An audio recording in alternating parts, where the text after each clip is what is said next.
Thank you, Patrick. Ladies and gentlemen, I'm very excited to be here. I especially love people who are just getting started on this path to communication, and I hope that you have had a wonderful time with the Speechcraft experience. This organization that I've been a part of for almost 20 years has clearly changed my life. And I encourage you, as you're finishing up with the Speechcraft, to get involved in Toastmasters. Become a member of any of the local clubs, because it is indeed a life-changing situation. I tell people many times that I should be the poster child for Toastmasters.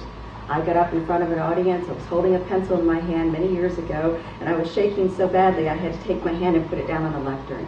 And that day, if somebody would have said to me that you'll make a living as a speaker, I would have said, no, you clearly have the wrong person. And even though I have a couple of degrees in speech communication, I have learned more in my Toastmasters experience than I ever did in that college education. So I encourage you to get involved and stay involved in an organization that will indeed change your life. So today Patrick has asked me to talk to you a little bit about something that might help you as you go on in your communication skills, and that would be the structuring of a message. One of the things that I like to talk about is the speech cookie. I like to talk about structure. I have opportunities to talk with many people when they're putting presentations together, and I find that what they really need is a little bit of structure to get started. For example, I do political coaching for people who are new in the political arena, and they come in and they want to get better at giving a stump speech. They used to call it stump speech because many times they were done from a tree stump. And that is just to introduce themselves to an audience and prospective voters. Well, oftentimes when they come in, they want to tell you everything. I was born in Altoona, Pennsylvania. I was raised here. I don't want to hear that. As a person who's listening to a political speech, you want to know, what's in it for me? If I vote for you, what's in it for me? So we have to break down the structure of a presentation and think about what it is that's most important. So we might look at a very, very basic structure. A very basic structure would just simply be an introduction, 3 to 5 points, and a conclusion. Does anybody know why we do 3 to 5 points? 3 to 5 minutes, it's a good answer, but other options? That's exactly right. That's what the brain can most easily recall. 3 to 5 points, so that they can recall that information. If you think about it, you can do it in a formal way where I'm going to say point 1, point 2, point 3, or you can weave it in your structure, but generally 3 to 5 points. But we have an introduction first, 3 to 5 points of the body, and then the conclusion. So what are some of the things that we put in an introduction? What might you put in an introduction? Like a hook or something to get their attention? Right, something that brings you in.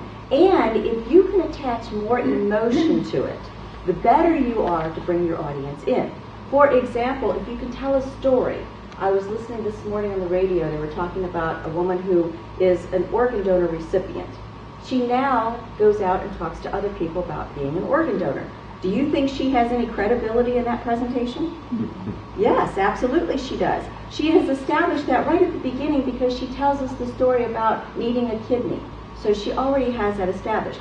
In your presentations today, for example, tell me your name again, please. Robin. Robin. Robin told us about her son, and she told us about graduation. But she told us about walking across that same stage that her son was walking across. There's that emotion. Even if you're not familiar with what school it is and where it was located, we can all envision the stage that the mother walked across, and years later the son. So that brought us in. Anytime you can bring your emotion in, a story, something that may ask a question. Come along with an adventure, on an adventure with me. That could be part of your introduction. Credibility is very important too. For example, in your presentation, a lot of really great information. You could have put a little bit of credibility in there on why you know this information. Did you study this? Are you an expert in this category? Do you know more about this? So bring in some credibility, and that will help us too. Thinking about it this way, if you were going to listen to a presentation on singing, on the music industry, would you be more likely to want to listen to a presentation by Carrie Underwood or Barack Obama? Okay, if it's music you're interested in, I would think Carrie Underwood. All right, so it's what's the credibility that the person is bringing to the audience. So those are some things just to think about in our time today, some quick things to think about in that introduction. And then weaving it from the introduction into the first point, second point, third point, and then back to the conclusion. Another thing that you can put in your introduction is a preview about where you're taking us. So what are we going to hear about today? Because your audience then says, oh, okay, I understand where you're going. And as a speaker, you know where you're going. It keeps you on track too. So a lot of the things that we can put into a basic structure. But that's a basic structure. Introduction, 3 points, conclusion. There are a lot of other ways we could structure a presentation though. For example, we could talk about comparison. All right, so Patrick, come up here, please. And Robin, come up here, please, if you will. Just stand right here, turn around. Okay, now we're going to give a presentation, and we are going to compare these two people. So how they are similar. 3 things, what can we say? They're taller than you. They're taller than, thank you, John, I appreciate it. I have 4 inch heels on, come on, buddy. All right. So they're taller than I am. What else? Male and female. Male and female, okay. Comparison, how they're similar. Okay, human race. Okay, what else? Brown shoes. Brown Yes. shoes. Okay, they both have brown shoes. Okay, excellent. Now, let's take that same type of structure and say how they contrast. So we'll use Patty's male and female. Contrast. What else? Blonde brunette. Blonde and brunette and Shirt color. shirt color. Okay, good. Give me a round of applause. Yay, thank you very much. Visual aids are very important if there's a purpose. If there's a purpose for a visual aid. We could give an entire presentation. We could make this presentation be several days long, but we're just giving the highlights of some of the information that we have in presentation skills. All right, so that's another structure where we can compare, we can contrast, we can use our basic information. We could also look at a time. For example, is it important that whatever you're presenting happens in a certain time sequence? Now this is another thing, just a real quick side. How am I indicating time to you? See, if you think about it, we think 1, 2, 3, but your audience is watching you. So where I would say 1, 2, 3, when I'm demonstrating the point to the audience, it's 1, 2, 3, because I want to make that presentation live for my audience, all right? So keep that in mind as well. For example, have you ever refinished a piece of furniture? Can you put the new finish on before you take the old finish off? Well, you can, but it really kind of defeats the purpose, doesn't it? So in that particular case, if I'm telling somebody how to give I'm doing a presentation on how to refinish furniture, I want to make sure that they're taking the old finish off, they're sanding it, and then they're putting the new finish on. So that, the time is very, very important. But it could be a situation where we have a cake that we're baking, and we're just dumping the information, and we're just dumping the ingredients in. It doesn't really matter what we do in what order. So in that particular case, it could be 1, 2, 3, 4, whatever points we have, but it is not a particular order, but that's still a structure. History oftentimes has a timeline to it. So we might have a timeline in history this way, or we might be starting with today and going backward. So those are just different types of structures that you can use to put your message together. But those are structures that we can use for formal presentations. Do you think that those structures could be beneficial to you, thinking about what you're using as far as your structure is concerned? You can also use a structure of acronyms. I like acronyms. I do one right now called Just Jump, lessons learned from skydiving. And the jump indicates J, do what jazzes you in life. U, remember that you're a unique individual.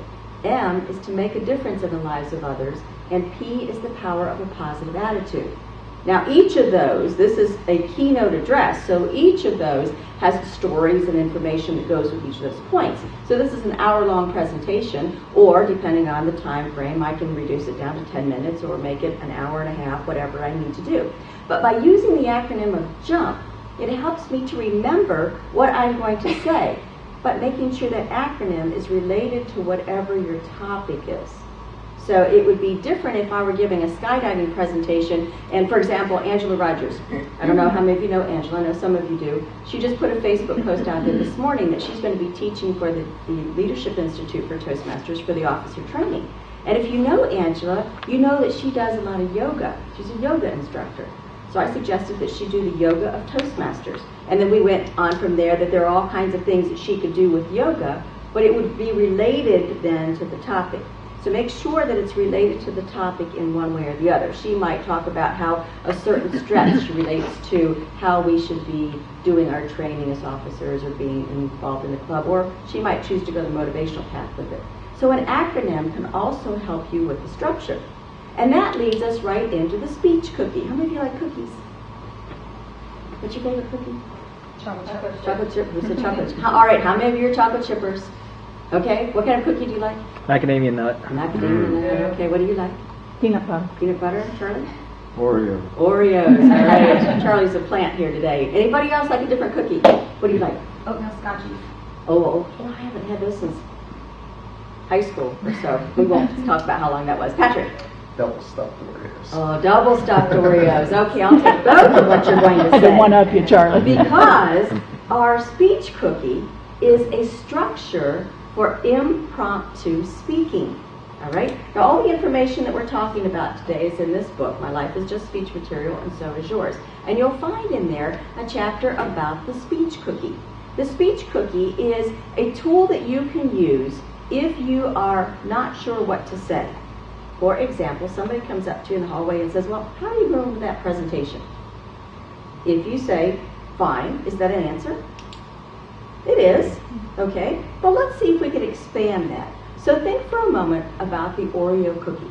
O-R-E-O. If you respond with your opinion, the first O is your opinion. So if you respond with your opinion, which is generally what people are asking for, is how do you feel about this? How do you feel about the status of the project? What is your opinion? Then if you can offer a reason for that opinion, an example why you hold that, and then back to your opinion again. It is a structure for impromptu speaking. O-R-E-O. Opinion, reason, examples, and opinion. So let's look at how that would work. Somebody comes up to you and says, well, what do you think about that project? You could say, oh, I think it's going well. Or you could say, I think the project is going very well. One of the reasons is we are way ahead of the time where we expected the project to be. For example, I thought it was going to take Patrick until December to pull all of those figures together because this is such an enormous project. But he's been able to really crunch those numbers and use that data and all that information. He's able to put that report out there. It has brought us 2 months in ahead of schedule, so I think the project's going very well. Now, what's the difference in how that sounded? First of all, if you're a supervisor and you're asking a person, you don't want just a one-word response. How's the project going? Fine. Because they're reporting back to somebody else. So the speech cookie could give you a tool for a way that you can put your impromptu thoughts together. Impromptu thoughts together, it's strange, isn't it? Recycling might be another example we could use. If I say, how do you feel about recycling? You could say, I think it's a great idea. Or you could say, I think recycling is a really good idea. One of the reasons I think it's great is because we're able to reuse a lot of things that would wind up in our landfill. For example, I just sat down on a park bench down at the parklet last week, and I realized the park bench is made out of recycled plastic bags that I would normally just throw away. So I think it's a great idea that we're recycling products. You hear what the difference is? So it's a really nice structure on how you can put your message together. So, structures that we're using. We have structures for presentation. A surefire, no matter what, structure that will win for you is an introduction, 3 points, and a conclusion. And again, you can be very formal on how you say, I'm going to be talking about this, or you can put it out there in a little bit less formal way. But that will help you as a speaker, as well as your audience stay with you. That's a very sound, solid structure. But we can also talk about different types of structures. Compare, contrast, time, space, history, a lot of different types of structures that we can use to then put our message together. And then we have our Oreo. And the O is for what? Opinion. R, Reason. E, Example. and O. Opinion. Sweet little speech cookie, double stuffed, right there in the center.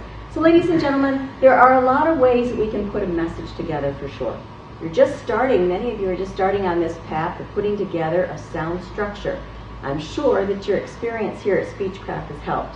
And I can stand up here without any hesitation and say the only way we get better at doing what we are doing is by continuing to do what we are doing. So the weeks that you have spent here are very valuable. But to continue this lesson, to make it a lifelong experience, I encourage all of you to consider joining Toastmasters and getting involved in changing your life. It's all about the material. Patrick?